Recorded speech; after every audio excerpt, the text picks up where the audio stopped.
Adem Abdullahu, student i fakultetit pedagogjik, më 3 qershor duhet të braktisë fakultetin dhe të hyjë para grilave për të vuajtur dënimin prej 3 viteve burg, nën akuzën për pjesëmarrje në protestat e dhunshme kundër rastit Mostra vitin e kaluar.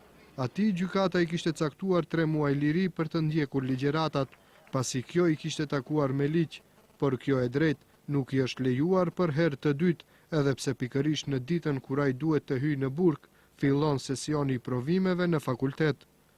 Dënimi i njëjtë u është shqiptuar edhe 5 të rinjëve të tjerë, 3 prej të cilëve janë në Arati, ndërsa 2 të tjerë tashmë vuajnë dënimin në burg. Familjarët e tyre akuzojnë se gjyqësori po luan standarde të dyfishta.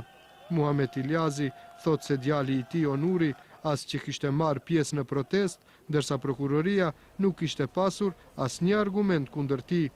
Dëshpërimi rritet edhe më shumë, thot ai, kur shet që djalit të tij dhe 5 shqiptarëve të tjerë u është shqiptuar dënim maksimal, ndërsa për të rinjt Maqedonas që protestuan më 17 maj dhe ato që në lagjen Gjorçe Petrov dogjen pronat e shqiptarëve, sot janë në liri.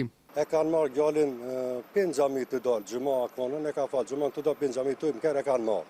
As nuk ka konë protesta, as kur gjon, edhe e kanë marrë, miner e kanë mshelen. Edhe e kanë donë atë dënimin matë, që janë maksimum 3 vjetë. As me marrë shparasy se qëtër landa ka bu diçka, s'ka kur gjon, pa i kanë dënu maksimumin 3 vjetë. Këto shka kanë bon, ato janë liri, si mshelen, pa i kanë marrë këto një 6 veta pa faj, i kanë denue, ketve 4 vetë, maksimum va ka dhonë ketve 4 vetë.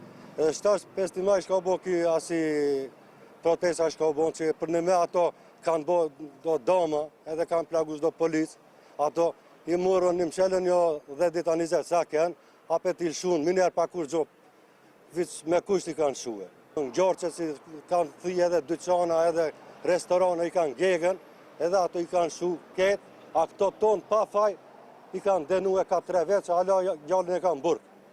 Edhe familjarët e të dënuarve të tjerë shprehen të revoltuar nga dënimet që ju janë dhënë të afërmve të tyre, për siç thonë ata, vetëm disa dritare të thyera para gjykatave, ndërsa janë lënë të lirë të rinjt Maqedonas, për të cilët ka edhe video regjistrime se kanë lënë edhe policë të lënduar dhe kanë djegur objekte të tëra.